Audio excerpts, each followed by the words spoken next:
Good evening, everyone, and welcome to the City of Burbank Police Commission meeting for January 21st, 2026, and Happy New Year. I would like to call this meeting to order and begin with roll call. Commissioner Chapman? Here. Commissioner Coombs? Here. Commissioner Ellman? Here. Oh my goodness. Commissioner Chair Hakobian? Present. Chair McKenna? Present. Commissioner Wenzel? Present. And Commissioner Hartunian. Here. Thank you, Sherry. And now we can move on to the flag salute. James, would you lead us in this?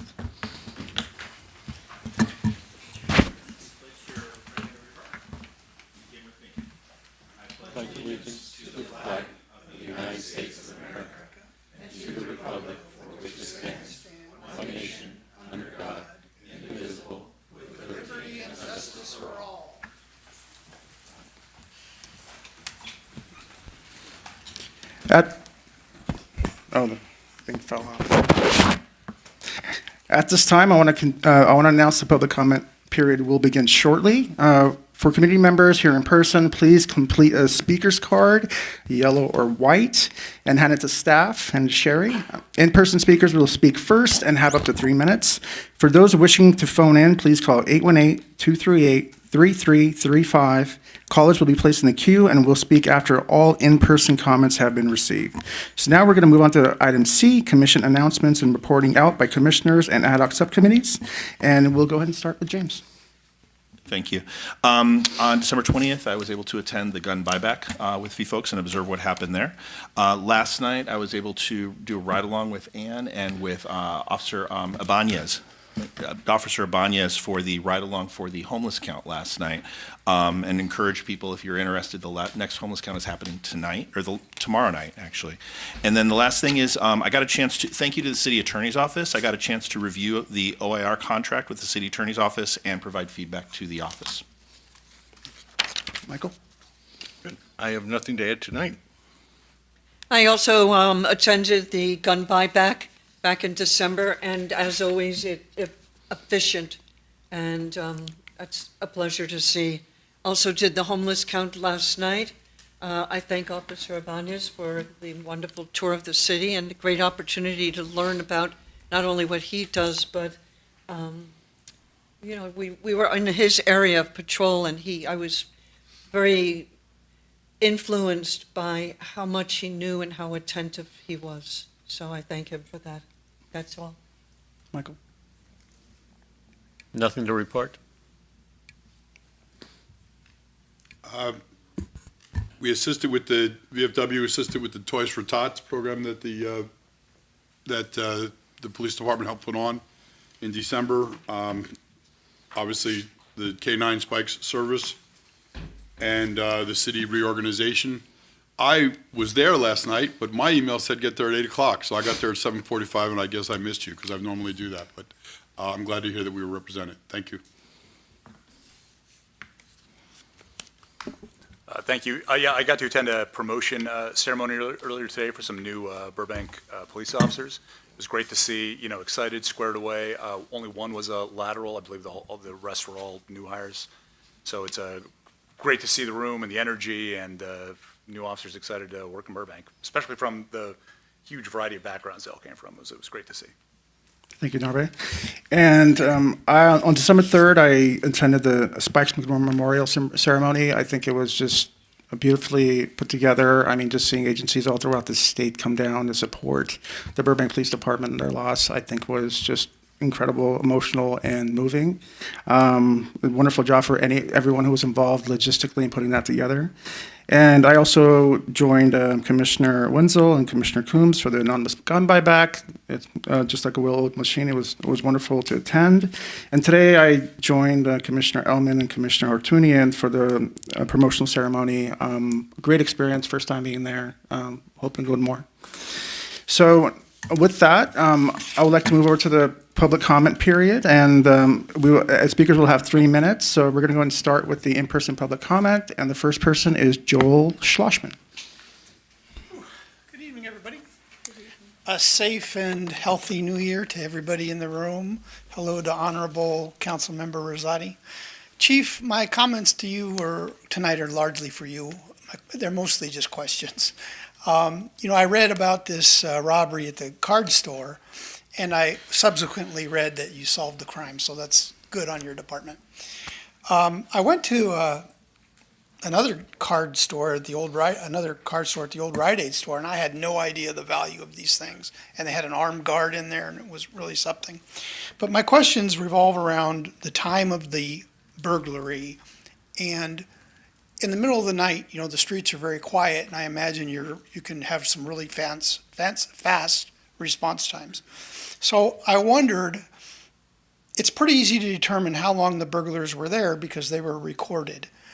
And I don't know how a burglar alarm report works, if it goes through a third party and then it goes to the department and then it's dispatched. Maybe you could educate me on that. I wondered how long it took for your officers from the call, they received the call, to respond in the middle of the night. Now, if you have a technology that shows where all your cars are in the middle of the night or at all times, I imagine you would dispatch, of course, everybody or the closest car. So that's one set of my questions. And then the other questions are, firemen are in their stations typically, and policemen are out patrolling. So in a time of an emergency, and I imagine that you prioritize different calls as more urgent than others. That's my daughter, Jenna. She's going out. Be careful going down the stairs, honey. I live on the borderline of Burbank and Glendale. And if there's some emergency, not only me, but other people, I want the quickest response possible. If it's a child choking or I'm having a heart attack, because I know that your policemen are also trained in, I'm so sorry. Do you have a reciprocal agreement with our neighboring city that you're able to dispatch the closest emergency responder? In other words, if you can look and see where your police cars are, can you look and see where Glendale's police cars are? And maybe there's one in the next block that could make a difference when there's a life or death situation. That's the question I have. I see you shaking your head, but perhaps we could come up with something where we could help each other and get the quicker response to people who need it. That's all. Thank you so much. Thank you for your comment. And we don't have any more in-person speakers. Do we have any calls?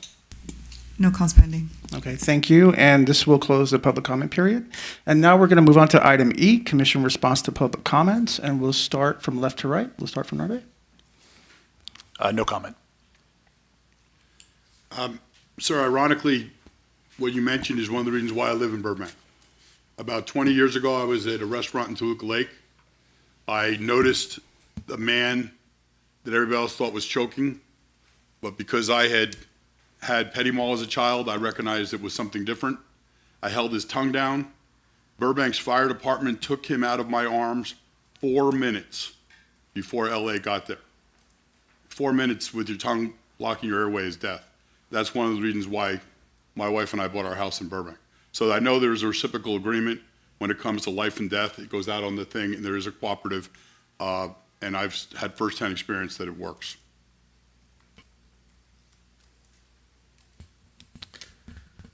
It's an interesting point you bring up, and I'll let the chief answer the facts about what happened at the card store. That's all I have. Thank you for your comments. I'm also interested in our chief's response to them. Thank you. One thing I was thinking about when you were speaking is I believe our response time for emergencies is in the area of 3 minutes. It's a very tight amount of time. And though it's the average, it's pretty darn good. It certainly is beating the Los Angeles Police and other departments in other communities. So I think our men do a good job. I appreciate your comment and your ongoing participation, and I'm confident that you'll get the information you're looking for. Thank you, everyone. Thank you for your comment. I will wait for the chief's response as well, but I'm hoping that you get the response you're looking for as well.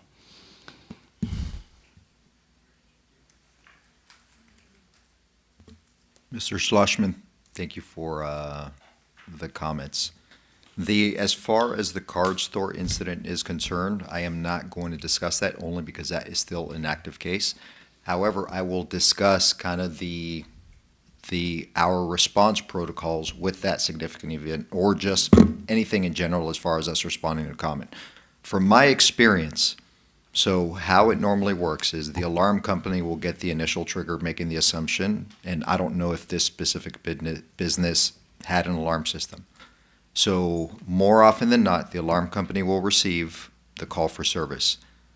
Oftentimes, what ends up happening is the alarm company reaches out to the respective business or the homeowner to determine if they want a police response, which creates a delay in it. And the reason that they do that has more to do with usually the alarm systems are faulty, weather can impact them.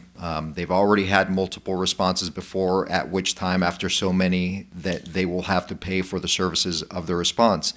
So let's make the assumption that that carries through. Our response times in the city, on average, are 2 minutes and 45 seconds or less. And that's across the entire year. And if you look at that across Glendale, Burbank, those are phenomenal response times. That's responding from the initial time that we're receiving the call at times to the actual dispatch and then the officer arriving on scene, 2 minutes and 45 seconds.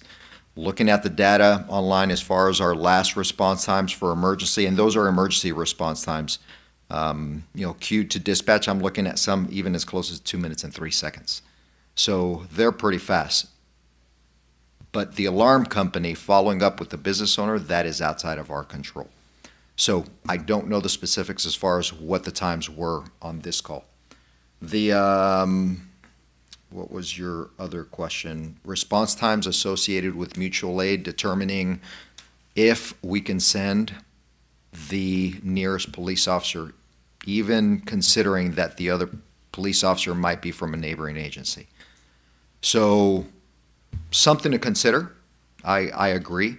And we do have mutual aid agreements with respective cities, Glendale being one of them. However, Glendale's taxpayers, Glendale police officers have an obligation to the city of Glendale.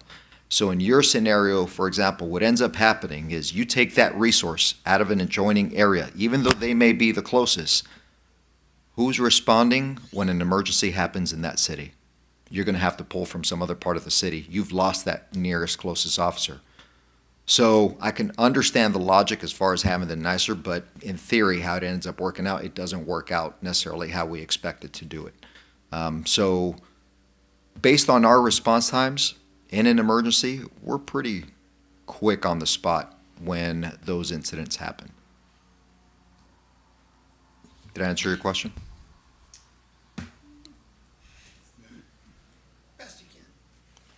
Paul? Along those lines, Chief, at one point in time, I was the person that got the call for a video equipment or movie equipment on Ontario. And my direction when I got the phone call from the company was to drive by and see whether or not we should call the police. So as the chief pointed out, that's 15 minutes right there for me to get in my vehicle, drive over, and then say, and my wife thought it was crazy, because why are you going there? What if there's a problem? But yeah, it's the response time and it's the fines that you have to pay for multiple calls, high winds or whatever. So Paul. I do know that was my experience working for that company as well. Thank you, Paul. And with no further comments, we're going to move into the item F, approval of minutes from the November 19, 2025 meeting.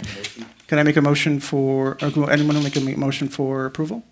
Michael Ellman, Commissioner Ellman makes the motion. Approval. Oh, is that second? Oh, you second. Okay, Michael approves it. So motion from Paul McKenna, and then second from Commissioner Ellman. All approve? Aye. Thank you, everyone. Mr. Chair, Sure. it's good to see everybody Hi, Gina. again. Since I was last here, procedurally, there have been some changes in how we approve items. Sure. And we don't do sort of this blanket approval anymore. The protocol is to do roll call votes, so Oh. that everybody gets called and then you state your vote. Okay. And that's so that we keep our record clean, and that is something that is actually legally we're obligated to do. So moving forward, that's how we should take our votes, even for something as simple as approval of the minutes. Wonderful. Okay, Sherry? Okay. Wonderful. So just go through everyone individually. Thank you so So we much. do it now or Wanna do- moving forward? Moving forward. Okay, Let's do it. let's All do right. it. Okay, let's take a roll call. Commissioner Chapman? Here? No, yes or no? Yes. No. Yeah. No, you're approving You're the approving or not minutes. approving? I'm approving the minutes. Commissioner Coombs? I approve. Commissioner Elman? I'll approve. Chair Hakobian? I approve. Commissioner Hartunian? Commissioner McKenna? Agree. Commissioner Wenzel? I approve. Thank you, everyone.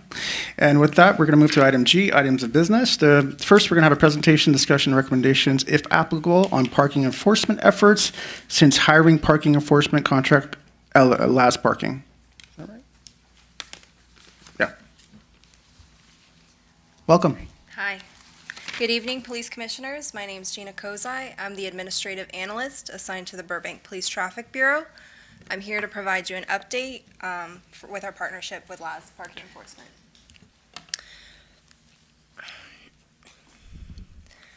So the Burbank Police Department entered a one-year contract with LAS Parking Enforcement on April 16th, 2023, with two options for one-year extensions.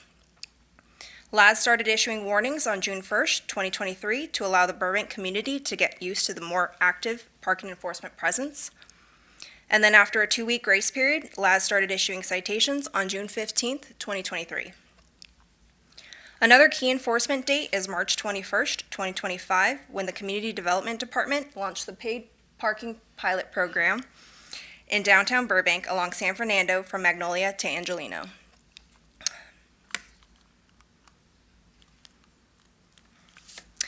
The LADS team consists of one program manager, 2 parking enforcement leads or field supervisors, and 5 parking enforcement officers, with 1 candidate currently in the background process. LADS also manages the 3 bicycle enforcement officers who are dedicated to downtown Burbank through CDD's paid parking program. And LADS also provides us with 1 dispatcher who works in the Burbank Police Communication Center to handle all parking-related calls for service on Monday through Friday from 9 a.m. to 5 p.m. Our city enforcement team shares 6 Toyota Corollas equipped with automated license plate readers and 2 bicycles. LADS also provides CDD with meter technicians who ensure the kiosks to pay for parking are operational at all times. They also assist with occupational studies in downtown Burbank. Since the meter technicians do not issue citations, their vehicle is not equipped with a license plate reader.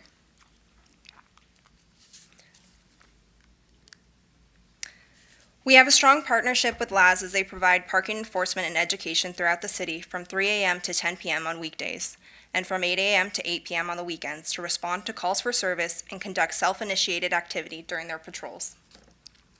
The 3 bicycle officers are dedicated to downtown Burbank for a range of hours from 8 a.m. to 11 p.m. throughout the week. Their schedules fluctuate based on seasonal trends. As citizens report parking concerns and complaints, LADS is extremely responsive and reports back to the police department. For more complicated parking problems, LADS works with the Traffic Bureau to identify and implement potential solutions. One of the most common complaints are vehicles that are parked for more than 72 hours.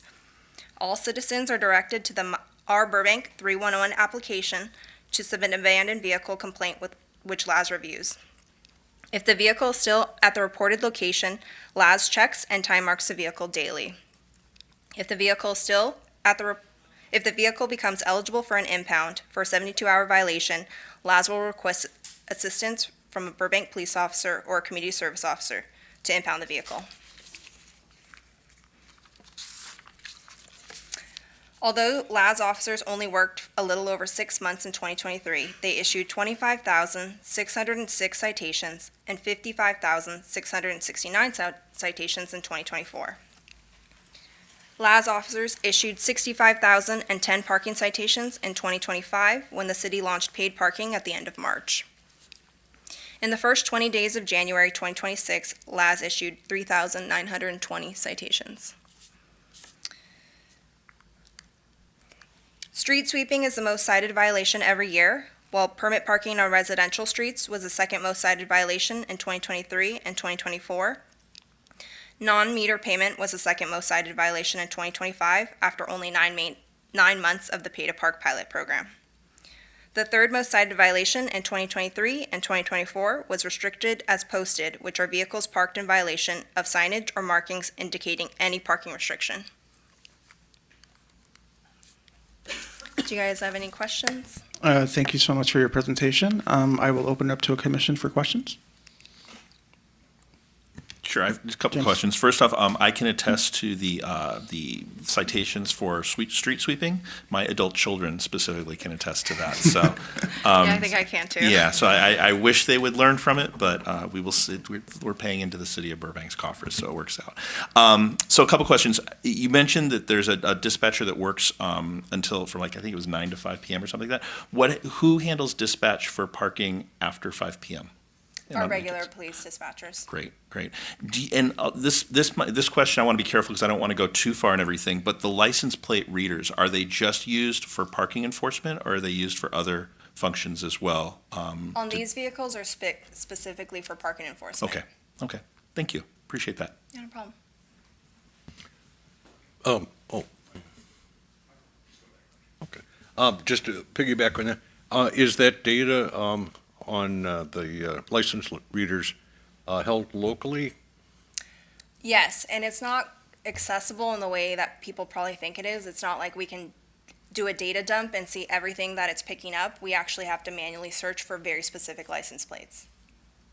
And then is that used later in case there was a contestment on the ticket? We don't have to do it because LAS takes pretty thorough pictures and it's attached to each citation. Good. Thank you. Thank you for your report. Thank you, Michael. You mentioned that LAS takes calls for cars that may be left for a certain amount of time and unattended. Is that where people should call? If, let's say you go out and on your street, there's a car that's been there for at least 23 hours, is it calling LAS or is it calling a non-emergency? So we don't do it by phone anymore. We do it through a website or an app. So that way people can upload actual photos of what vehicle they're referring to, since there's not always a plate. And then it gives you a better idea as to where the location is. Okay, and that's the process now? Mm-hmm. Perfect, thank you. Of course. Thank you, Ann. Vice Chair, any questions? Down the line, the new regulations about parking to and from, how close you can park to a crosswalk and things of those nature, they seem pretty vague. And in my neighborhood where we have crosswalks left and right, are those gonna be painted in any way so we know, or how do, I mean, we haven't, no one's been ticketed that I know of for it, but I know it's it's a concern. It is a response to, I think it was AB 439. I could be wrong on that one, but yes, there's a California Vehicle Code that we're able to cite. Some cities are already doing it, and we plan to do it next year. It doesn't require clear markings. I think that would probably be up to CDD or Public Works. Thank you, Paul. Arbe? Oh, Yeah, I'm on my longest streak of not getting a ticket for street sweeping in my life, so I'm pretty proud of Congratulations. that. But I just want follow-up question. Do we track statistics on like disposition of the citations that are issued, like whether they are defeated, and do they do a pretty good job of accuracy in terms of code violations and all that? Yes, so LAS actually introduced us to this idea of accuracy for the officers. So we do run reports about how many citations are disputed per officer, and then what the result is for those disputed citations. And then we look into, is it officer error, is it adjudication, review decisions, maybe not the best ones, inconsistent, interest of justice, things like that. So they proposed that as a matter. They introduced us to that concept, and we've been doing it, yes. Thank you. Michael? On the 72-hour rule, when should a resident call in? After 72 hours or prior to 72 hours? And then does the clock start again? The clock starts when the officer gets there because that's the only way that we can ensure that they have been there for 72 hours. So I'm sure there are people that know a vehicle, if they see it, it's familiar, but they don't know who it belongs to, and it regularly parks there for long periods of time. They call in and, they'll say this vehicle regularly, we still direct them to that website so that they can upload the pictures of the vehicle, the location, everything, and then LADS will start working the case. Go ahead, sir. Now, the system sounds very great for people who are technical-minded, but a lot of people aren't. And for them to take pictures, upload it to 311, what is there for people who basically have a hard time with technology? The pictures aren't required. However, I think Laz and I have entered complaints or cases for people. You can just specifically give a plate if there is anything, a description, and then the location. Thank you. Of course. Paul? My street sweeping is on Monday, and for 22 years, we haven't parked in front of our house on Memorial Day and other Monday holidays. Finally, with Laz is now, they do have a link where you can put it. Monday, Martin Luther King's birthday, was the first Monday we did not have to move our car because I was able to go to a link that said, this is a city holiday and there's suspended. So I'm sure you get a ton of complaints. That's one saying thank you. I think it's actually, that's been improved. Thank you. Thank you, everyone. Any other further questions or comments?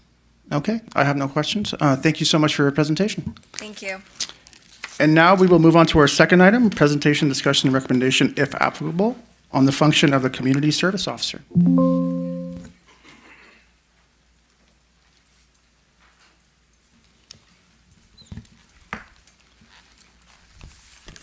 Good evening, Police Commission.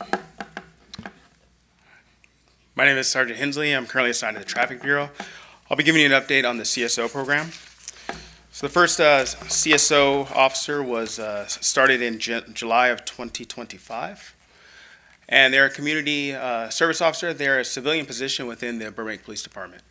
They received training from one of our certified field training officers who is also a police officer. We have one, and she's currently assigned to the Traffic Bureau. We are in the process of hiring an additional CSO. The community service officer operates in a vehicle like this. This is a Chevy Colorado. It's white. It's equipped with orange and white lights. It has a directional light bar. It's equipped with a public address system. And some of the equipment that she carries is the traffic cones, flares, also crime scene tape, and an electronic sight writer to issue parking citations. The primary functions of a CSO are to investigate, document, and assist with traffic collisions. She also responds to 72-hour parking violations in the 311 app, the app we were just talking about with Laz. Issue parking citations out in the field, impound vehicles in the field, and assist with special events and community engagements. Some of the responsibilities that are outside of the position of the CSO are making an arrest, carrying a firearm, responding to calls for service where the suspect of a crime is still on scene, responding to emergency calls for service, calls for police services, and responding to calls for service that would require investigative follow-up. In the future, we'd like to hire one additional community service officer, and then we'd also like to cross-train our community service officers with patrol so they can take non-emergency crime reports, such as theft reports, vandalism reports, or stolen vehicle reports. Any questions? Thank you so much, Officer Wensley. Any questions from the commissioners? Vice Chair? With the one officer we have, what hours do they work? She currently works 7 in the morning till 5 p.m. Thank you. Commissioner Combs? Thank you, Sergeant Hensley. I'm curious, is there, and it's only been since July, so we're only talking about like 7 months of data at this point, 6 months of data at this point. Is there any Is there any data that's identifying if there's been a reduction in workforce needs with sworn officers, or if there's any cost savings associated with bringing on the CSO? So we were actually waiting to get a year's worth of service to kind of track that data and see how much coverage and how effective the position has been. Great. What training does the CSO go through again? So they go to field training with a police officer that's a field training officer. So that field training officer trains them to fill out citations correctly, know when they can impound vehicles, how to impound vehicles, the process that goes with that. Okay. They also show them how to, for instance, position a vehicle at a traffic collision to protect themselves, the parties that are involved. The calls that they go on, they show them how to do them correctly, and that's generally the scope of their training. Great. I assume that training is like ongoing, so throughout like anybody's career, there's ongoing training. How much training time is required before they're able to function independently in the community? Our last training with the CSO lasted about 4 months. Okay. And it's dependent, just like training for a police officer, on how receptive they are, how well it's going, and we can tailor the program to help the needs that they may have. Great. Thank you. Thank you. Thank you, Commissioner Coons. And, Commissioner Chapman? I was just curious, you mentioned about the impounding. Is that an administrative role, or is that actually done by the department? The department does that. Is it a third party? No, the community service officer does that, and she's employed by the department. Okay, good. Thank you. Okay. Thanks, Sergeant Hensley. Just a quick clarification. You said you're in the process of hiring one, but you'd like one more, or is the short-term objective having a second one or having two more? Having a second one. Second one. Okay, thank you. Anybody else have questions or comments? I don't know if we want to do discussion amongst ourselves as well. Sure, we can open Okay. discussion. Great. Thank you so much for your presentation. Thank you. All right, well, Thank you. We can open it for a discussion. Sure, I'll jump in. I'm looking forward to the annual data, so we can start to take a look and help maybe make recommendations to look at the cost savings associated with that. We can advocate wherever we can. If it turns out that there's a need for additional CSOs with just two is great, but two also seems a little limited right now with the size of the city and everything. So I'm looking forward to seeing the annual data and what we can do to kind of help analyze that. Paul? I think it's brilliant, especially coming from your field as mental health. Someone showing up without a weapon for a situation where a weapon is not needed is less intimidating. And I think it's a wonderful opportunity to put more people on the street and make our citizens feel heard. Because obviously they're not going to respond to an officer to a violent situation, but people sometimes just need to be heard and documented. Vice Chair? Yeah, if we're going in the direction of an additional officer, I would like, what is the needed time that they should be there? How are we going to expand it? What's the busiest time? So I guess we need more data before we can really say one way or the other. Anybody else? So I would like to just wrap that up with, just echoing the words of my fellow commissioners. Obviously the data will be important. So it looks like something we can have a conversation about over the summer, or I think right after summer. So it would be the annual. And also, of course, as a resource for the community, I'm sure it's very helpful for the police department to have the additional resource. And obviously, like Paul said, someone who is showing up, who has a different approach towards policing. So I really appreciate that. Thank you again for the presentation. And we will move on to item 3, presentation, discussion, and recommendations, if any, on the draft of 2026 AB 481, report on military equipment prepared for City Council. All right. Good evening. Good evening. Commissioners, Chair Okobian, Vice Chair Hellman, all the commissioners. Real pleasure to be back here again. I still don't have my honorary nameplate. Just gentle reminder every time I'm back. We're going to touch on the AB 41 and the implications of the military equipment policy and report, how that impacts our department, and how that impacts our community. Again, Lieutenant John Fromer, you know me from Traffic Bureau. I've since moved to investigations and now with the Professional Standards Bureau. Tonight I have the pleasure to introduce this to you. Will I be able to pause the video with this here?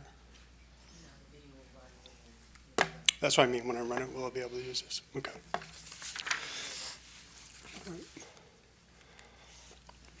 Again, the background on this is Assembly Bill 41 was introduced to increase simple transparency and accountability for the funding, acquisition, and use of military equipment. The transparency portion is big for our community, so they understand the tools and equipment we have, how we apply them, what's the application of them, and some of the legal standards, as well as what are some of the impacts on the community for the fiscal impact, and what our actual inventory of these items are. The legislation that came out describes in 15 different categories what military equipment is. Some of those categories are pretty broad. And the Burbank Police Department, unlike some of the agencies in Northern California, we actually don't seek military surplus vehicles or equipment that other agencies have in the past because of funding issues. Excuse me. Luckily, in the city of Burbank, we have great community support, great city manager, and our city council are pretty supportive of us and supply the funding that we need. And what we don't have, we seek in grant opportunities that are offered either federal or through the state of California. On September 30th, 2021, Governor Newsom signed AB 41 into law, which went into effect January 1st, 2022. And this impacts Government Code 770 through 775.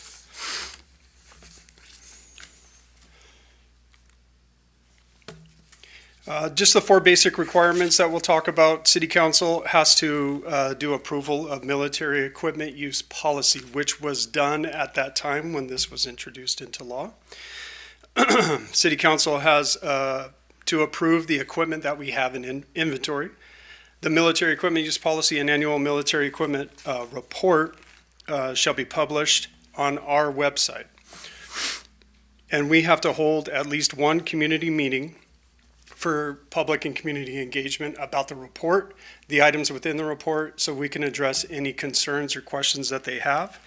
And we have this set for, again, we would like to do this in conjunction with the Police Commission on February 18th of next month.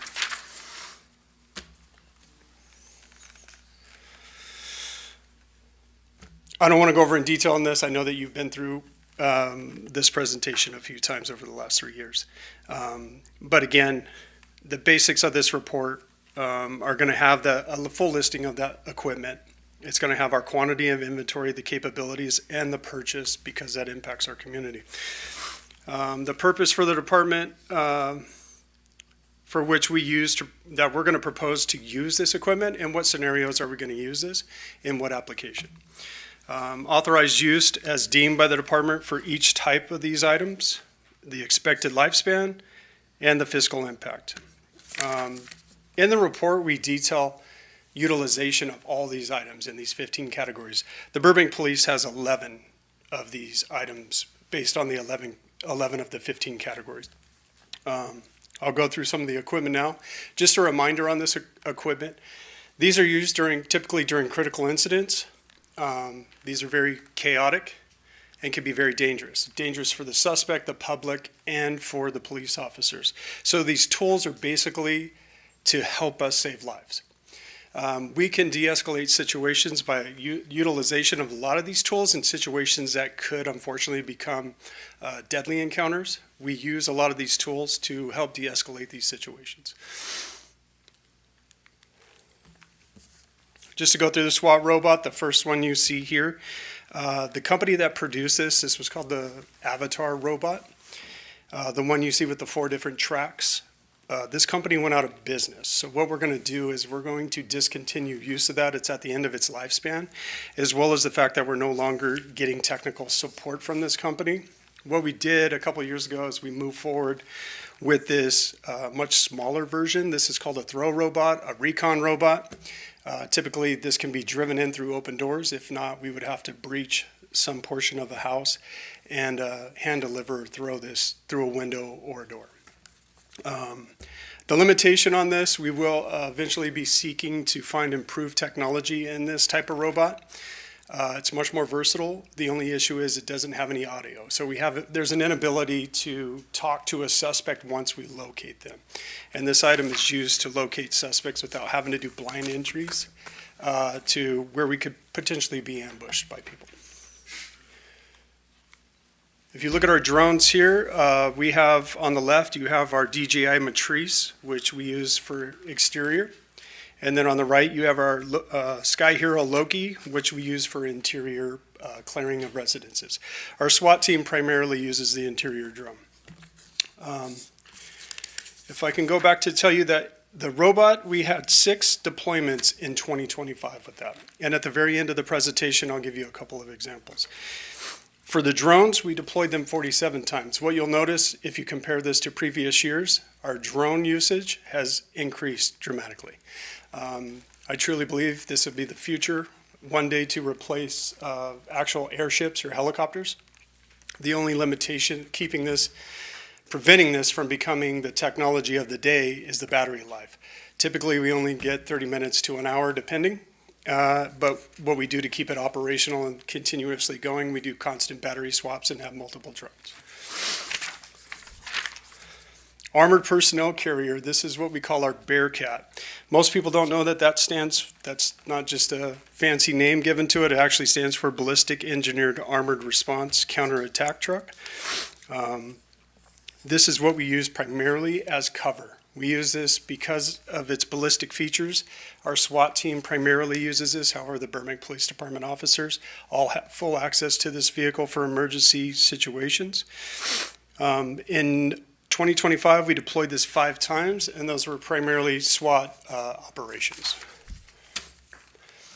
I know a question came up last year about, I think Mr. Ellman asked a very poignant question of, is it near its end of life?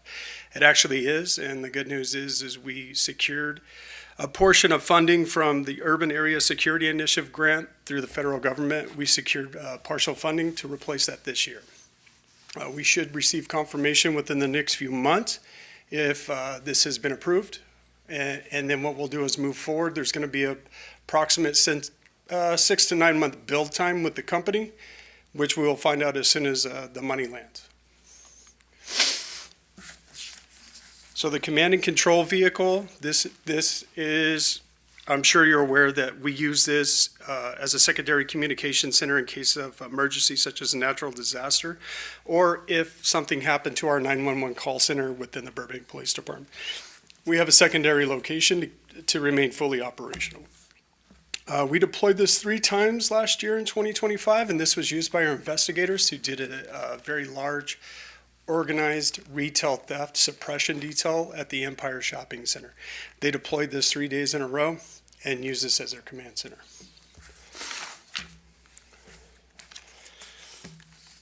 I know you know that the noise flash diversionary device, often called a flashbang, we don't call it that. We're not allowed to.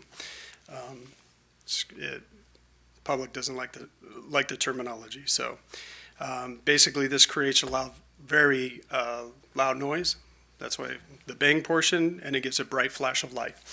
We use it to disorient people or use it strictly as a diversionary device. I have a video where I'll show you exactly what it looks like. We deployed noise flash diversionary devices 5 times in 2025. I won't go through all the chemical agents here. Obviously, we use this to either persuade people when we get something similar to a barricaded suspect in a vehicle or in a residence, and we have the authority or legal justification to arrest them for a crime committed. Instead of putting ourselves in jeopardy and trying to enter that location to find a potentially armed suspect, we try to remove them from the location to come out to us.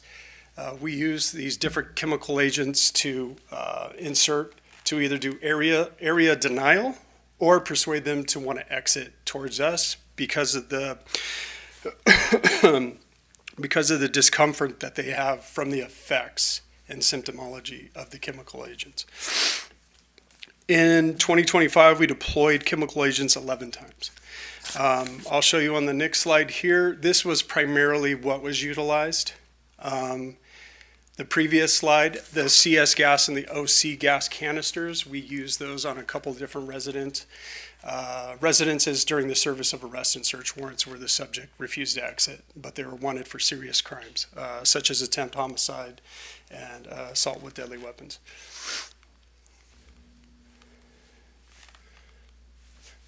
This device here, if you could tell, there's a wand that we can use to insert under a door, which is primarily what we've done when it's inside of a vehicle or a residence.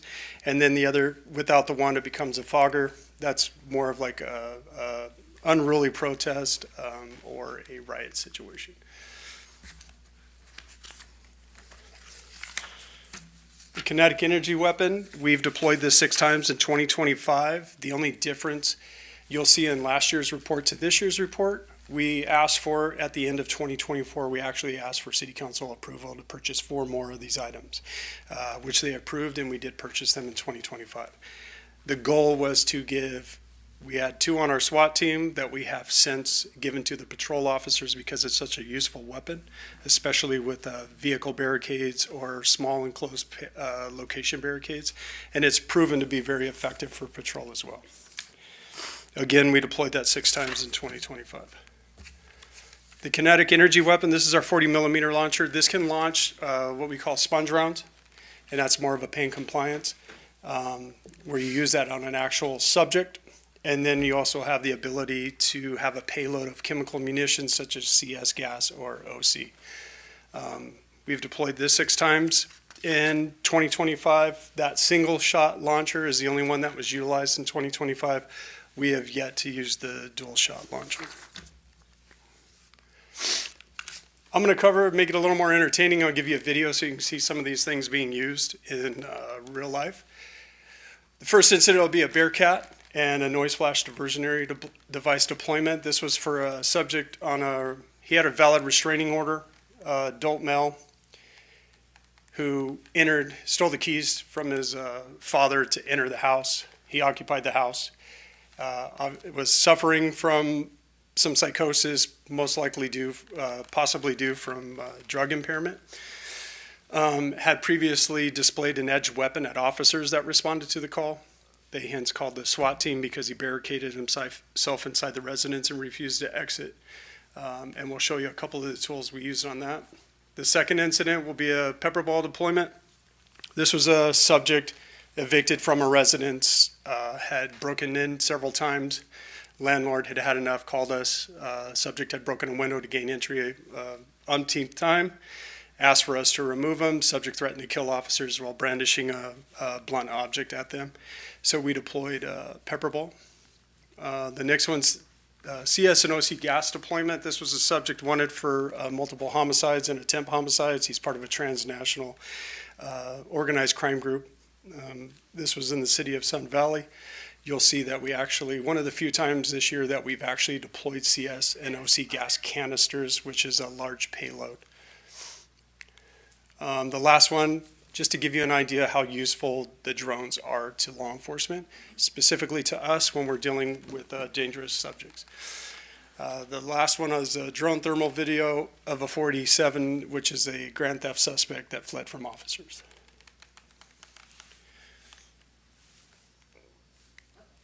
How do we get it to play? I might have to find that. I think if you go to the bottom on it.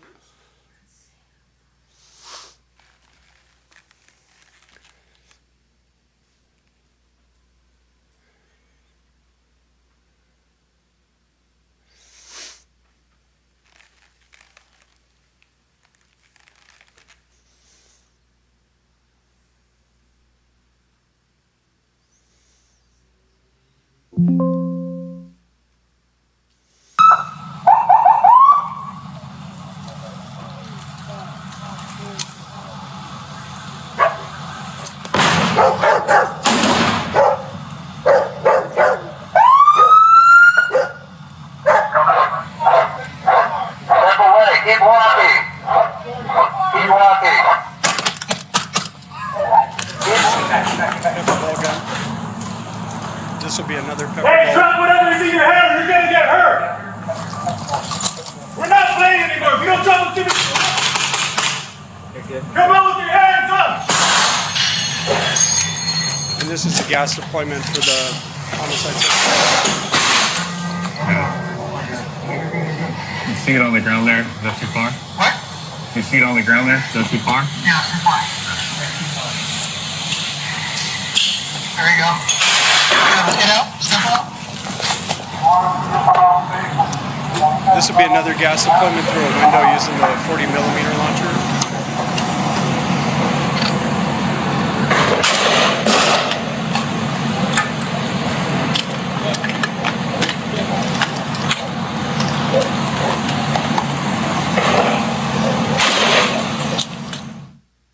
And the last one here, this is a thermal imaging of the infrared from the drone. This is that suspect who fled on foot. You'll notice near the end, he actually climbs up onto the roof of that building at the bottom of the screen, and you should be able to pick up the officers coming in from different directions, guided in by the operator from the drone.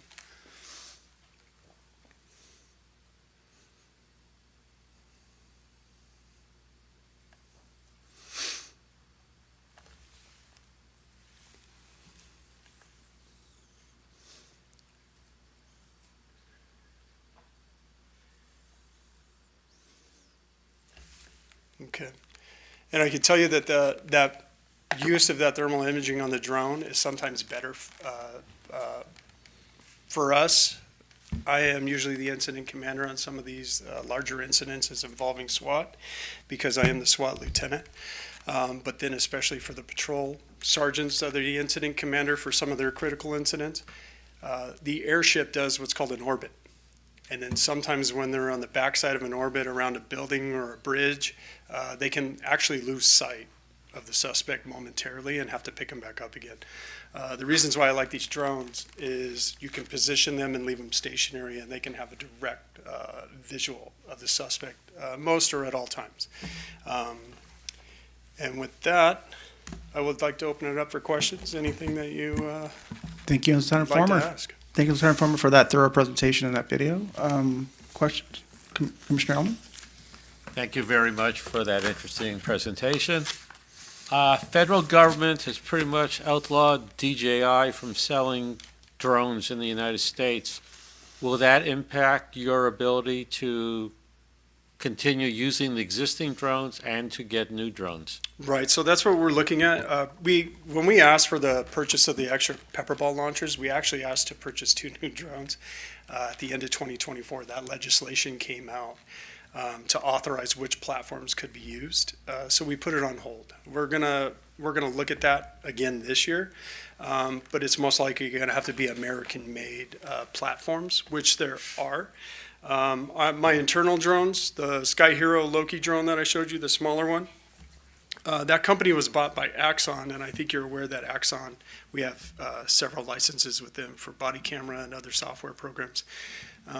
So I'm really excited about what they're going to come out with. They actually bought that company. They're investing in new drone technology. So there's going to be options for us, which I'm assuming at some point would cause us to revisit our current inventory of drones and whether or not we're going to cease use of those. But I understand that almost every department, DJI was a major player in that market. So pretty much every department in California using them is going to run into this issue. Thank you. Commissioner Chapman? Sure. Thank you. I have several questions. You mentioned about training. Who gets trained? Is that just the SWAT team members, or is it all department members, or? Yeah. So a lot of this equipment, it translates across different bureaus, right? So you have the Patrol Division, Investigation Division, you have our Traffic Division, and then you have SWAT as a specialized unit. Certain of these objects, some of these items that are going to be your chemical agent munitions, a large percentage of those are going to be used by people specifically trained on the SWAT team. A lot of the other stuff, I showed you the canisters of the OC spray and the OC vapor, the Pepperball munitions. Some of these things are being used by patrol and investigations as well for these critical incidents, and it's working well. I think over time there may be more introduction but on a daily on your daily patrol duties, it's kind of uncommon to have to use a lot of these devices. And it's very important, officers are not allowed to deploy these unless they've been properly trained on these. So, yes, there's crossover, but I'd have to give you like a detailed list of what patrol and investigation is allowed to use versus what SWAT uses. But there is some crossover.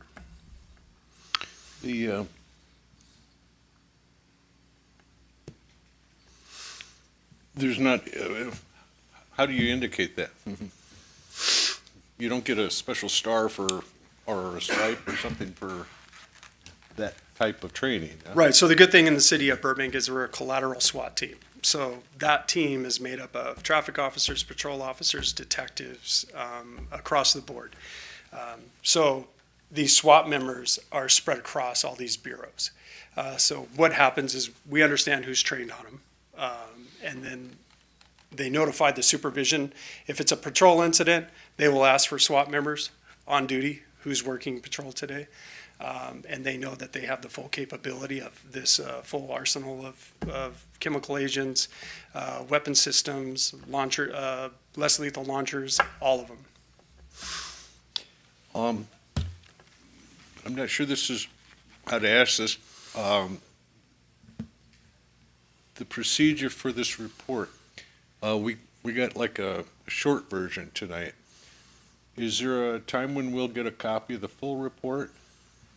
And will the full report this year include estimated expiration dates on the items? Right, so we had a lifespan listed on those. We don't list actual expiration dates, primarily because we have thousands of, of chemical agent munitions. That would be a little tedious, but something we could do. Typically what happens with these munitions that are about to expire, we move it to training. So when we train our department members, we use the expired rounds or just about to expired rounds, and we replenish them with current under warranty munitions. But what we do is we give you a listing of the full inventory with the lifespan. Typically, just so you understand, typically these things are going to have a 5-year warranty and a 5-year shelf life. Before we have to replace a majority of them. I'm either not hearing or missing something. When will we get a copy of the? I apologize, that was the first part of your question. So a copy of that report is going to be published on our website tomorrow. So you'll have access and be able to download that tomorrow, or I can speak with the lovely Ms. Nakamura and see if we could provide you with a copy. Thank you. And then you're going to separately give a report to City Council? Correct. So we have to do the public engagement meeting before that in February, and then looking to go before City Council in March. We won't be doing a full presentation with them. It'll be a consent agenda item with the report itself for approval. All right. In the past, we've had a separate, our police commission has had a separate meeting specifically for that report. Will that be in February, or will that be as a separate meeting, or will that be included in a regular meeting? Yeah, the intention would be the same as last year. 5 o'clock to 6 o'clock would be the community engagement with you involved, and then resume the normal police commission meeting after that. Okay, good. Thank you. Paul, and then James. Well, first of all, I'd like to say that the department has done a wonderful job with these after-action reports, videos they've been putting online. I think they demystify things, and then complemented by this. My observation has been, and I hope other people see this, the incredible restraint, incredible discipline of the officers.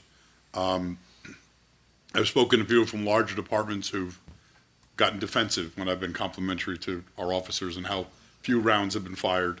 And I just think it says a lot about your training and a lot about the use of these equipment. And I hope that everybody's aware that every single piece of equipment, I'm not even going to call them weapons, every piece of equipment you use is defensive.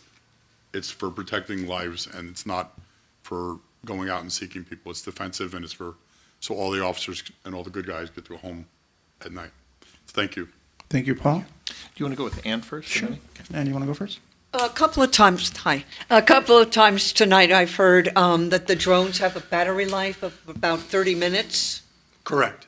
How much of, two things. One, how much of an impediment is that in terms of a crime situation? I mean, you can't tell the person, stop running, we have to change our battery. And second, what's in the works to either get better batteries or different drones? Yeah, so that's the technology golden jewel right there. The person that can come with the ability, that can come up with the ability to make these longer lasting batteries for longer flight time. Until that happens, what we do, the workaround is a department just can't have one drone, because then you're going to lose sight of the suspect as soon as you have to bring it down to do a battery swap. So what we do is you have multiple drones. You put one up, and then when you know you have to change the battery, you put the other drone up so you gain a visual, bring it back to a battery swap, and now you're ready to do it again. So it's an ongoing chess game of swapping out the drones and the batteries. Thank you so much. Lieutenant Firmer, it's always good to have you here. So it's good to have you back. So first off, I want to just comment. A number of us were able to be here when this Assembly bill first went into place, and we first were reviewing the reports with the department. And I remember a lot of controversy around the implementation, not just of the report, but responses from the public, and specifically the term military and military equipment. So I'm really appreciating that this is normalized now. So it's kind of a non-issue. As far as presenting the report, I'm also appreciating specifically the fact that Burbank is not specifically purchasing or in receivership of actual military equipment from the military. So I just wanted to acknowledge that, and I appreciate that. When we first started reviewing this, and we were also talking about drones, and we've had separate presentations on drones as well, I remembering that deployment was limited, and there were a lot of complaints from the community about drones and activity in Burbank. Related to this, is the Burbank Police Department experiencing any kind of significant number of complaints about the drone usage? It used to be, but I don't know if it's an issue now. Right, good question. So we are not receiving complaints about the police drone usage. Far as complaints about drone activity, which would be private individuals flying drones, yes, there are complaints about people flying drones for private purposes. But police activity, no. And to add in there, you'll see in the report that comes out tomorrow, we haven't had any complaints about any of our military equipment usage during 2025. Great, appreciate that. Also, with the next question I've got is the command. You talked about the command vehicle. If I recall, last year, I think it was coming near. I didn't see it in the report tonight. That was coming near end of life before. Is that what? Do you know what the end of life is for the command post vehicle? The command post vehicle. Yeah. If I recall, there was something about that last year. Yeah, that's we've got a few more years than that before that would be coming up on end of life. The vehicle that we had that is close is the Bearcat, is the armored personnel carrier. Excellent. This is a technical question, and Jeannie, you might be able to help us out with this. Do we need to agendize the 5 p.m. meeting in February? Because I noticed on the agenda for tonight, it shows when the next meeting is, but I realized that I don't think we've agendized it, because there was always a question, is it whether it's a police commission special meeting or a police department meeting that the police commission's invited to? Meeting, but you're facilitating the meeting. Okay. It's not a police commission meeting. Okay, so there's no need to. We'll agendize it all because you all will be there. Okay. Excellent. I appreciate that. Last one is, and we've done this in the past, and this kind of relates to what Mr. Ellman had brought up a moment ago, or I'm sorry, Mike Chapman. Sorry about that. Big Mike had brought up earlier. These last names are throwing me off. In the past, we've actually gotten a PDF copy of the report, and I think we were helpful in being able to identify like typos or issues or something like that. It sounds like the report's going out tomorrow, so there's not a need for the commission to do that this year, or would you still like our feedback and input if we see anything in the report that needs to be corrected? I'm happy to revisit this. I'll talk to Deputy Chief Adam Cornels and get further guidance before I answer that. Okay, sounds good. Thank you. Thank you, James. Norman? Yeah, thank you for the outstanding report. I'm the new member, so this may have been addressed in previous commissions, but I'm just curious, it's great that the military surplus is not a category of equipment that we have. But in terms of like the grant versus city council funding, it's great that the community gets you the money that you need. But is it the need that drives you to seek grant funding, or do we kind of go off, do we like explore whether there's availability of grant funding to explore new technologies? How does that kind of work in the department? Both, double-edged. We are always looking for new technology to make us more efficient, make us safer, and make us better. At the same point, if we could save the taxpayer monies because there's grant opportunities that we're aware of, and we know that we could secure this by submitting an application, we try to seek that at every opportunity. So between the Traffic Bureau and the SWAT, working as a lieutenant for the SWAT team in the last several years, I've saved the taxpayers a few $1 million by getting these securing grant funds. Yeah, thank you for that, for saving us that money. And then just kind of piggyback off of the question Commissioner Coombs asked about the complaints against drones. Close proximity to Burbank Airport, is counter drone technology something that's on the horizon? Is that something we're looking at purchasing? Yes, definitely the topic of the year because of things that are happening overseas and worries that we have locally. As far as the airport's concerned, so there's no fly zones in Burbank because we have an airport. You have to get a conditional operation agreement with the airport. Every time we want to fly by the airport, we can never fly within the airport or their flight pass. However, to get around, to fly around it, we have a ceiling that we have to stick to. We're not allowed to fly higher than 500 feet. But we need agreement from the airport to actually fly that, and we do that through the Federal Aviation Administration. Okay. And then just in terms of like drones that transgress that airspace, is that something that's been an issue that you've had to? They have their own separate police department. I'm not privy to whether or not what type of incidents they've actually had at the Burbank Airport, but we could get that information by working with the Burbank Airport Police. Appreciate that. Yeah, just curious. Thank you, Norbert. Paul? The term military, I mean, it's almost in this use, is almost a slang term. Because even like, for instance, even the Bearcat was a police vehicle that the military adopted. So I'm just curious, is that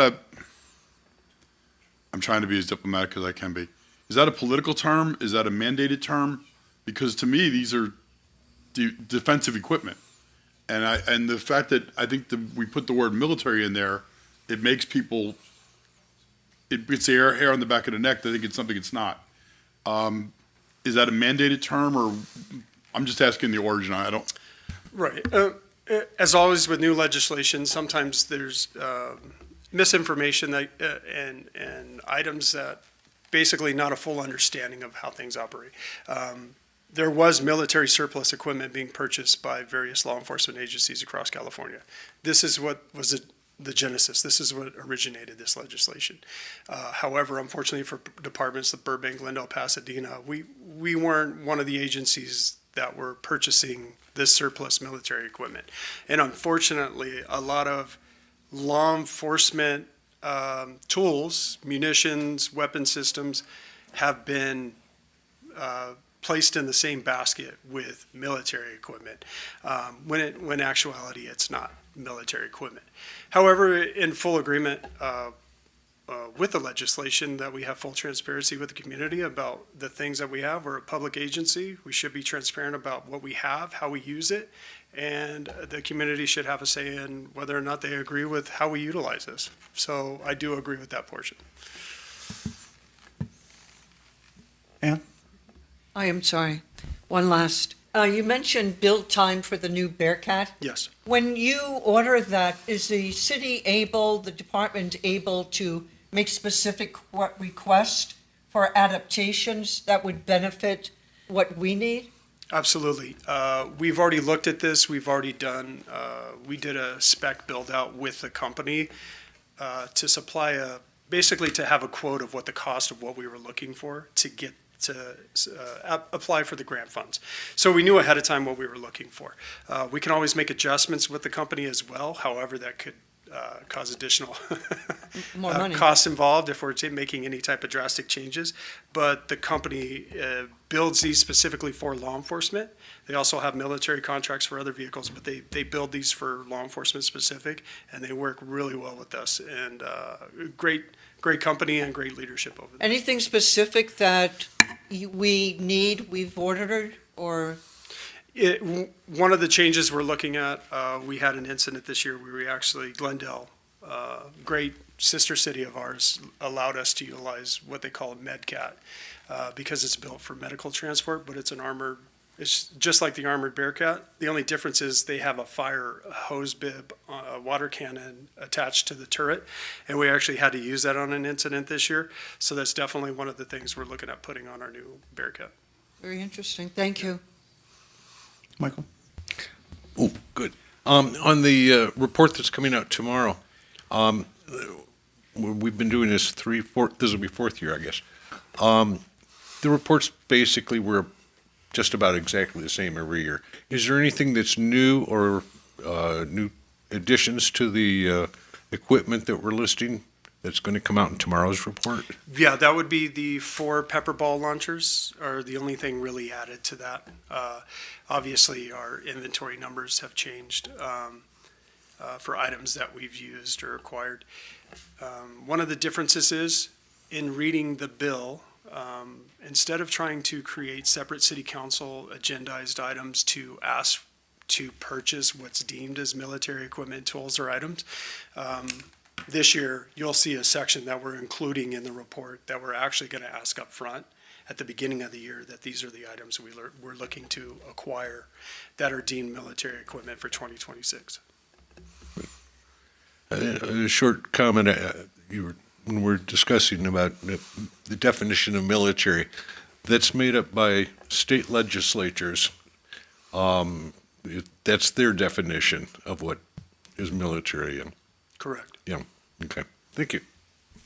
Thank you, Michael. If there's any other further questions or comments? The only question I have is, you mentioned about training and specialized training for officers to use this equipment. Is there a retraining process or recertification process that's required at all? One of those things that changed with California Post, the Peace Officers Standards and Training Division, one of the things that changed, we used to get our officers, we get a select number certified as instructors.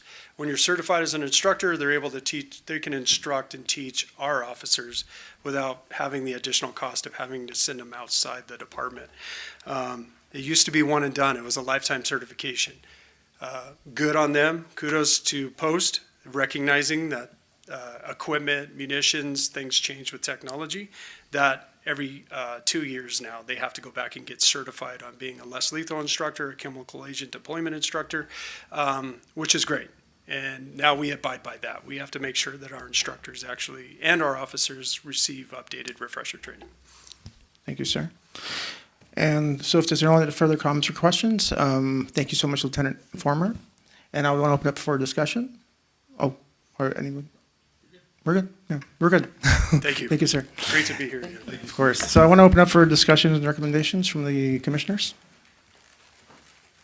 I did see, and I'll go back and I'll take a look at it. I think there, if the PowerPoint is tied to the report, I think I caught one typo in there as well. So I can follow up and provide that information that I saw. Sounds good, James. Just as clarification, the report is going to be presented to the city council after February? February 18th. During the February meeting. Get the initial, then we get the community meeting, and then it goes to council. Okay. Good. Thank you, Michael. Anyone else? Okay, thank you, everyone. So we're going to go ahead and go into the last item on the agenda, general announcements by Police Chief Quintero. Chief, it's all you. Here we go. Thank you. We will be having a coffee with the cop on February 11th from 9 a.m. to 11 a.m. at Three Sisters Coffee and Tea, 1706 West Magnolia. There, I'm excited for my first academy coming up on February 5th and runs until April 9th, 10 weeks in total. And if you need a little bit more information now, we've listed the link on our website. It's on there. We've sent it out a couple of times via social media for those that are really interested in knowing how the police department does, kind of getting a little bit of insight in everything that the police department does. I really suggest or strongly urge the community members that are interested to join. I was talking with one of you earlier before the meeting started, just giving you a quick update because I know it's come up in prior commissions as far as our staffing and where we are. I think when I started 9 months ago, we were hovering right around the mid 145, and it would kind of fluctuate. And through some attrition, retirements, and otherwise, we've lately hovered in the 145. Happy to report we'll be at 152, which is exciting. And a lot of that credit works goes not only to the background investigators, but Lieutenant Feckery behind me kind of leading the charge on that. We have 5 recruits currently in the academy and 6 recruits beginning the academy in February. For those that attended the promotional ceremony, you would have saw all those young, fresh faces with suits and kind of one of the sitting down in the seats. That's it. Thank you, Chief. And next, we're going to move on to, oh, I'm sorry, absolutely. Questions? Sorry, Chief, would you mind if any of us attended or audited some of those community policing classes, like on a evening-by-evening basis? Would have no concern. I mean, yeah, see, why not? Appreciate that. Any other questions or comments? Yeah, to add to that, actually, if you're interested, I know that members of the commission have participated just for a brief moment in one of the sessions to talk about what the police commission does and how we work with the department. So if that's something that you're interested in, I'm guessing that Romick can coordinate that with you. Yeah, I'll have a discussion with Lieutenant Feckery and the deputy chief after this. This will be my first community academy. I know we already have the agenda scheduled out, not to say that we can't be flexible, but let me have a discussion. I'll get back to you on that. Out of curiosity, how many commissioners have gone to the academy now? I think everybody except one. You're up, Norbert. Didn't mean to call you out like that, but. Wonderful. Okay, great. Anyone else? Okay, let's move on. So now we're going to move on to item H, introduction of agenda items for future meetings, I'm sorry, and we can start with James. Sure. They mentioned this in my report out earlier. I'd like to motion that for our March meeting that we have a commission review, a commission discussion and recommendations on the contract language with OIR and the city attorney's office. We all received copies of that and have had a chance to review it, and it would probably be a good idea for us to have an open conversation about it if we opt to make any recommendations on changes to that contract. Do I have a second to that motion? Or Gina? Yeah, let me just put some other thoughts out there. So originally, actually, Commissioner Coombs and I had talked about potentially a February meeting, but my concern is that that would not give the commission members enough time to really dive deeply enough into the scope of work that OIR does. So just to give you a heads up, at this point, the contract is a contract between the city attorney's office and OIR. It is not a police department contract, as you are well aware, and it has been 5 years since the last agreement. And it is set to expire in March, and the thought is that we will go out for another RFP. So we're going to solicit potential proposals from other groups who might be able to do the same type of work. If you recall, the last time we went out for an RFP, we got one bid, and that was OIR. We got no other bids. But it's been 5 years, the climate has changed, so we're going to do another attempt, if nothing else, to make sure that we are being diligent about seeking the kind of oversight that we want. Now, I understand from Mr. Joe Hall, who was here before me, that there was some conversation about the commission's participation in this contract, and I want to make sure that I'm being really clear about what your scope of work should be, what the function of this commission is, and it's not to look into the contract terms generally.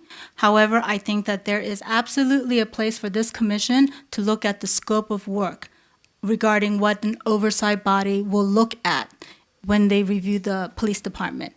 And whether it's OIR or some other group that may throw their hat in the ring to look at it, there should be a robust discussion amongst you, reviewing the scope of work that OIR has done for us, and then having a discussion as to whether or not you have recommendations that would expand or contract that scope of work. In order for you to have that robust discussion, I think it's important that you have time to really digest what we currently do with OIR, or what, I should say it the other way around, what OIR currently does for us, right? So we're looking at March. If you want, my thought was, because this is all kind of coming up suddenly for me as I've rejoined this group, I want the contract with OIR, the proposal which eventually became the contract, is on the city's website, Granicus. If you just do a general Google search, you will be able to find it.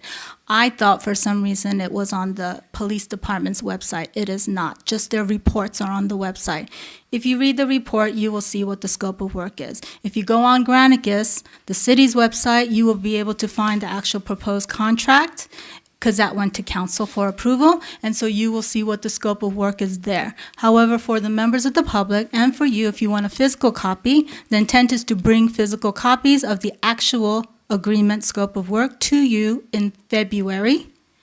We can hand that out, then you will have an additional month, or if you decide you want more time than that, it doesn't have to come back in March. We can come back in April or May, however much time you need to independently look at it. That's when we will bring it back again, making sure that you have ample time to have a robust discussion on it. So that's the plan. In February, you will get a copy of the agreement. That will also be available for the public, whoever wants a copy, and then we will subsequently bring it back either in March or April, whatever you guys decide, to have the discussion, and it will be agendized for that purpose. Gosh, that was a really long explanation. I think I violated my own rules on the Brown Act, right? But just so you guys have a clear roadmap as to where we're going. Thank you, Gina. Can I ask for clarification? Should we be referring to it as the OIR contract or the Burbank Police Department oversight contract? Because if it's going out for bid, it's not necessarily going to be OIR's contract. Correct. So what I'm telling you is I'm going to give you the scope of work from the OIR contract, because that is what we actually have. Thank you. That's what's in existence. But the plan is to go out for a request for proposals so that other organizations that engage in oversight work can see if they want to submit a proposal for the city to consider. Okay. And OIR can also, again, throw their hat in the ring. Great. Would it be helpful if I clarified the motion? Sure. Okay, so I'd like to motion that at our March meeting, the commission engage in a discussion and recommendations on the current scope of work in the existing OIR contract for consideration by the city attorney's office. Do I have a second? Second. Michael? Second. Any discussion? Commissioner Ellman? Is this, the timing seems strange, why we should be discussing it when you're putting it out for proposal? Well, it hasn't gone out for proposal yet. I just Right. don't want to make sure we don't interfere with anything. No, if I thought there was any chance that there would be interference in this agreement, I would not have mentioned it to you. I would tell you no. So at this point, again, the agreement that we exists with OIR ends in March. So going out to an RFP will mean that there's going to be some lag time where there might not be anybody looking at the police department. But when we go out and put out the RFP, it can cover that time that we might be missing since the agreement does expire in March. It takes some time to put out an RFP, get responses back, go through that entire procedure. But it hasn't happened yet, so this is actually the time to solicit your opinions. Yeah, I just want to make sure, that it's a level playing field for everybody. Absolutely. And I thank you, Mr. Ellman, but no, I welcome your opinions on this. Thank you, Gina. And Paul? I think what was discussed there and what was stated in November, first of all, it's been made clear to me in the last 3 years that our job is not to make more work for city staff. And this is the police commission, not the city attorney commission. And we were basically told in November that this is a contract between the city attorney's office and this request for proposal. As citizens of Burbank, we have the right to look into it. But I think as commission members, we're putting additional burden on the department and on the city attorney's office. And personally, I just think it's overstepping our bounds. Any other comments? Should I respond to that, or? Sure. I just want to add that it sounds like we're being invited into the conversation by the city attorney's office. Well, let me put it this way. It's your decision. The question, the agenda item is, do you want this to come up at a future meeting, right? So that's the question on the table, and I don't think it's been decided yet whether you want it or not. We have to be careful right now to not have the substantive discussion about the item when it's not agendized. So the question for you right now is to vote. Do you want to have a discussion about the scope of work regarding an oversight body's contract with the city attorney's office?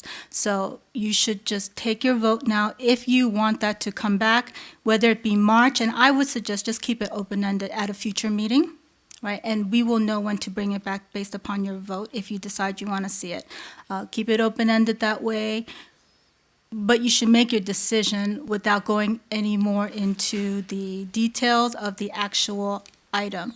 It's what in law we call a speaking objection. I don't want you to make speaking objections. I want you to decide on the item, and if you decide you want to bring it back, this discussion that you're having now as to your role in it, you can have that night. That meeting.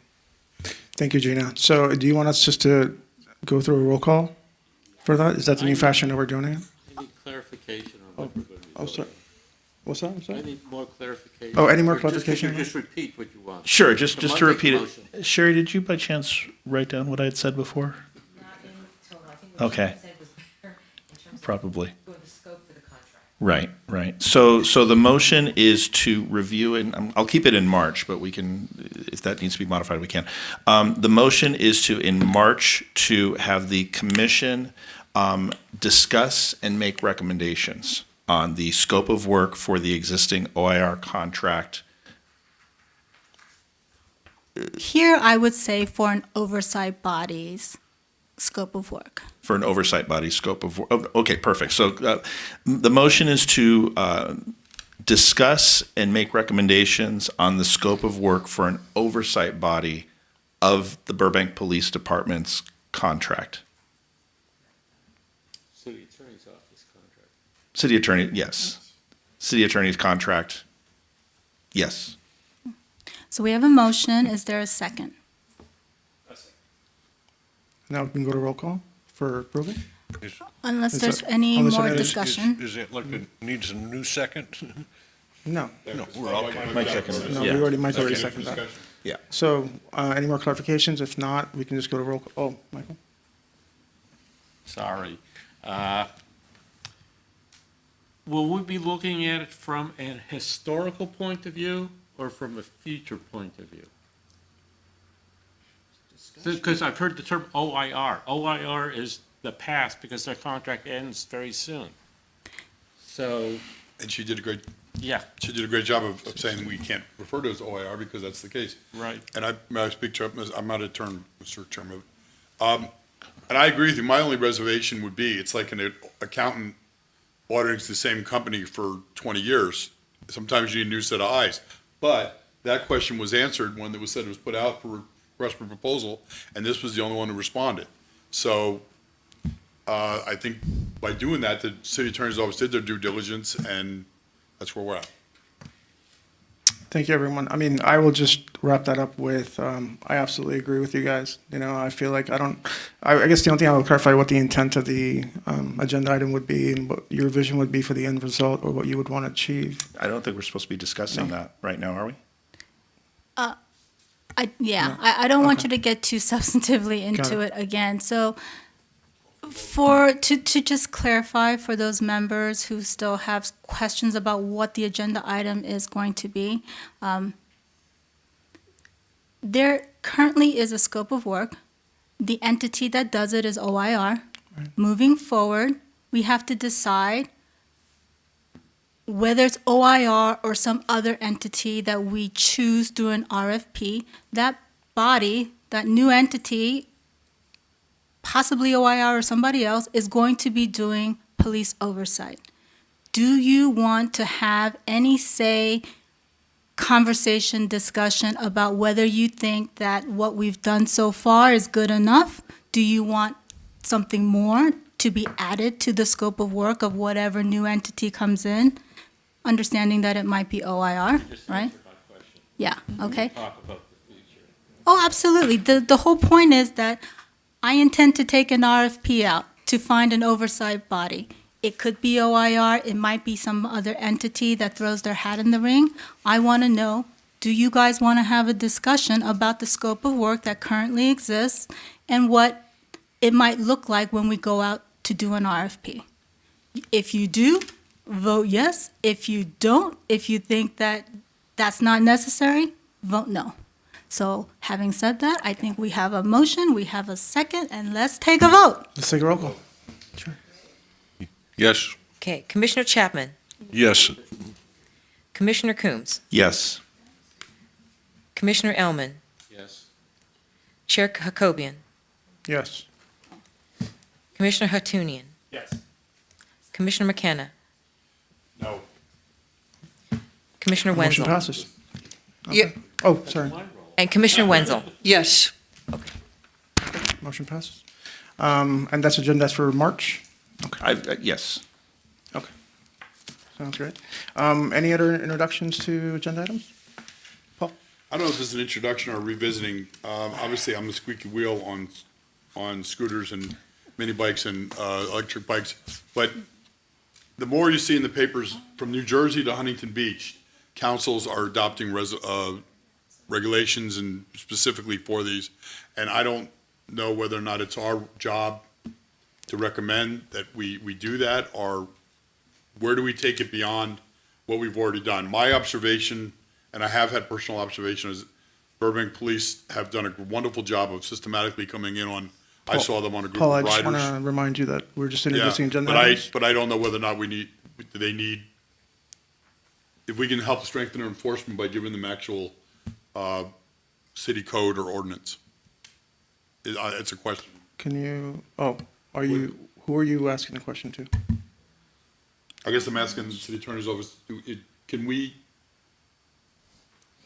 I'm wondering, is it appropriate for us to recommend that the city look into or adopting specific regulations?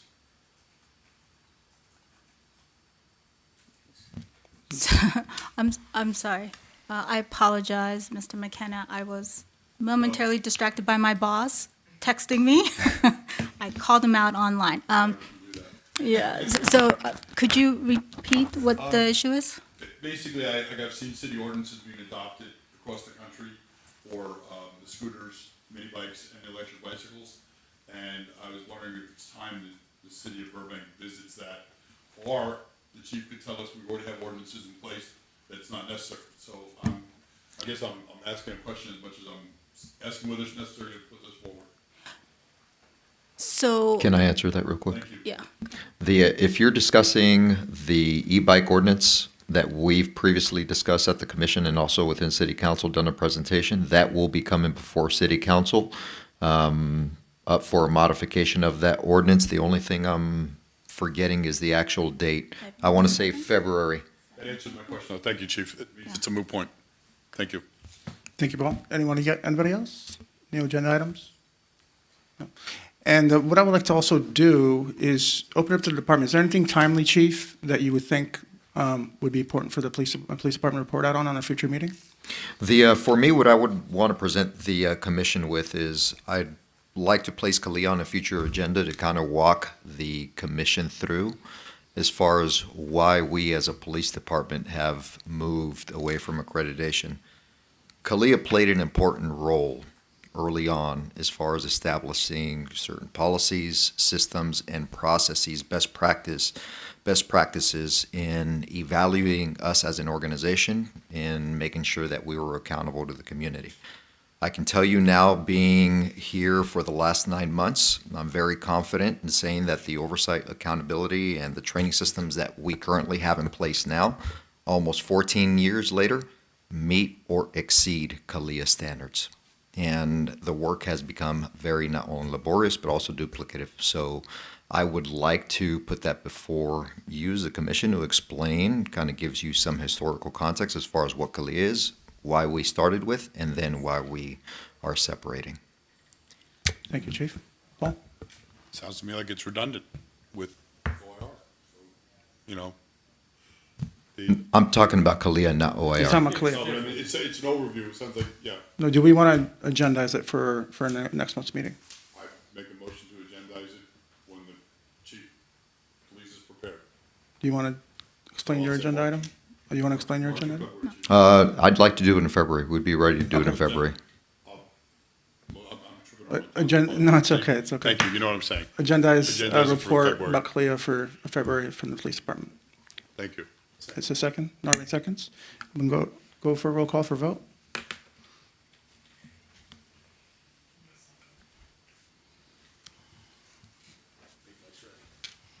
Commissioner Chapman? Yes? Commissioner Coombs? Yes. Commissioner Elman? Yes. Chair Hakobian? Yes. Commissioner Hartunian? Yes. Commissioner McKenna? Yes. Commissioner Wenzel? Yes. Thank you. And any other agenda items before we move on? Okay, thank you, everyone. So we're going to move to item I. Our next meeting date is on February 18, 2026 at 6 p.m. And we have the military meeting at 5 p.m. And that's going to be at the community, oh, it's going to be here? Okay, wonderful. It's going to be at City Council chambers. Okay, wonderful. Thank you again. And with that, meeting is adjourned. Thank you.